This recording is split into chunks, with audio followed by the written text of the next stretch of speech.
જો 47x35 ને 3 વડે નિશેષ ભાગી શકાય તો x ની ન્યૂનતમ કિંમત કેટલી? સો અહીંયા x એ કોઈ અંક છે અને આ 47,000 સમથિંગ આખી સંખ્યા છે અને આ સંખ્યાને 3 વડે નિશેષ ભાગી શકાય છે, મતલબ આ બધા અંકોનો સરવાળો કરો તો એ 3 વડે નિશેષ ભાગી શકાય. તો 3 નો ભાગાકારનો નિયમ આપણો એ જ છે કે જો આપેલ સંખ્યાના સરવાળાને 3 વડે નિશેષ ભાગી શકાય તો સંપૂર્ણ સંખ્યાને 3 વડે નિશેષ ભાગી શકાય. સો અહીંયા આપણે 47x35 માં બધા જ અંકોનો સરવાળો કરીએ તો 4 ને 7 11 વત્તા x 11 ને 3 14 14 ને 5 19 અને અહીંયા આપણને એવું કીધું છે કે x ની ન્યૂનતમ કિંમત ગોતો, એટલે x ની જગ્યાએ કોઈ સિંગલ ડિજિટનો અંક હશે. સો ન્યૂનતમ એટલે આપણે 0 થી ચાલુ કરીએ, સિંગલ ડિજિટનો સૌથી નાનામાં નાનો અંક 0 હોઈ શકે. જો x ની જગ્યાએ આપણે 0 મૂકીએ તો આનો ટોટલ 4 ને 7 11 ને 3 14 ને 5 જે 19 હતો એ 19 નો 19 રહેશે, તો એને આપણે 3 વડે નિશેષ નહીં ભાગી શકીએ. તો x ની વેલ્યુ 0 નહીં હોય, 1 મૂકી જોઈએ. જો x ની વેલ્યુ 1 થાય તો આ ટોટલ 19 ના બદલે 20 થઈ જશે, તો 20 ને પણ 3 થી નહીં ભાગી શકાય, તો આની ન્યૂનતમ વેલ્યુ 1 પણ ના હોય. સો એનાથી આગળ વધીએ ને 2 મૂકીએ. જો આ 2 મૂકીએ તો આ ટોટલ છે એ 21 થાય અને 21 ને 3 વડે નિશેષ ભાગી શકાય, તો આ સંપૂર્ણ સંખ્યાને 3 વડે નિશેષ ભાગી શકાશે અને આના લીધે x ની ન્યૂનતમ વેલ્યુ આવશે 2. જો અહીંયા આપણને એવું કીધું હોત કે x ની મહત્તમ વેલ્યુ કેટલી છે તો આપણે 9 થી સ્ટાર્ટ કરત કેલ્ક્યુલેટ કરવાનું, મતલબ x ની વેલ્યુ 9 મૂકીને શરૂઆત કરત. તો અહીંયા જો x ની વેલ્યુ 9 મૂકી હોત આપણે તો 4 ને 7 11 ને 3 14 ને 5 19 ટોટલ થાય છે. x ની વેલ્યુ 9 મૂકો તો 19 ને 9 28 થાય. 28 ને 3 વડે નિશેષ ના ભાગી શકાય, તો આખી સંખ્યામાં x ની વેલ્યુ જો 9 હોય તો એને 3 થી નિશેષ ના ભાગી શકાય. તો x ની વેલ્યુ 9 નહીં હોય, તો એના કરતાં એક ઓછી લઈએ 8. સો ટોટલ કરો તો 19 ને x ની જગ્યાએ 8 મૂકો તો 27, તો આનું ટોટલ 27 થાય. હવે તમે આને 3 વડે નિશેષ ભાગી શકો છો.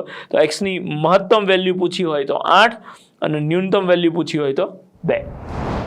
નેક્સ્ટ એક્ઝામ્પલ 785x4 ને 9 વડે નિશેષ ભાગી શકાય તો x ની વેલ્યુ કેટલી?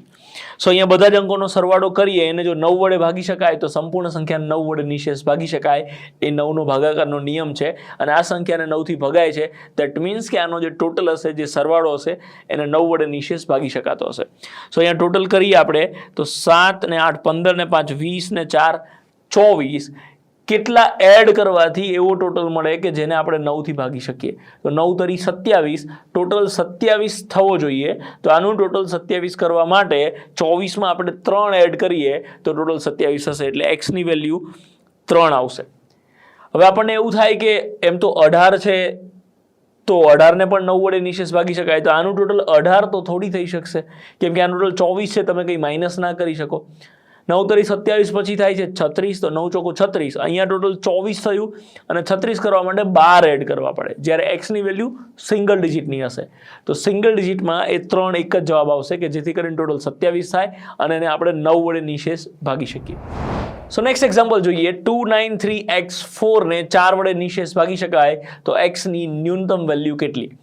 x ની ન્યૂનતમ કિંમત શોધવાની છે. સો પહેલાં તો 4 નો ભાગાકારનો નિયમ શું છે? તો કે છેલ્લા 2 અંકોને જો 4 વડે નિશેષ ભાગી શકાય તો સંપૂર્ણ સંખ્યાને 4 વડે નિશેષ ભાગી શકાય. સો અહીંયા ન્યૂનતમ વેલ્યુથી સ્ટાર્ટ કરીએ તો x ની વેલ્યુ 0 મૂકીને શરૂઆત કરીશું. જો આપણે અહીંયા x ની વેલ્યુ 0 મૂકીએ તો આ સંખ્યાને 4 વડે ભાગી શકાય? તો કે હા, ભાગી શકાય. તો સીધી વસ્તુ કે x ની ન્યૂનતમ વેલ્યુ 4 થશે. જો અહીંયા આપણને મહત્તમ વેલ્યુ પૂછી હોત તો આપણે x ની વેલ્યુ 9 મૂકીને શરૂઆત કરત તો છેલ્લા 2 અંક 94 આવત.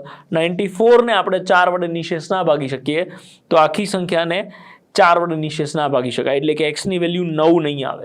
સો 9 સિવાય મહત્તમ અંક કયો આવશે? તો કે 8.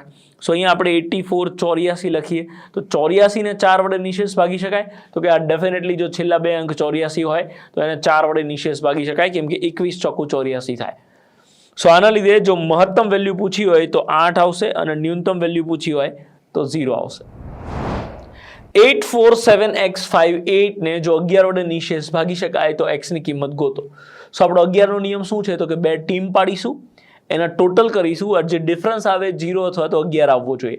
સો અહીંયા એવું જ થતું હશે તો જ એને 11 વડે નિશેષ ભાગી શકાતો હોય, રાઈટ? સો આપણે અહીંયા 11 નો નિયમ લગાવીએ.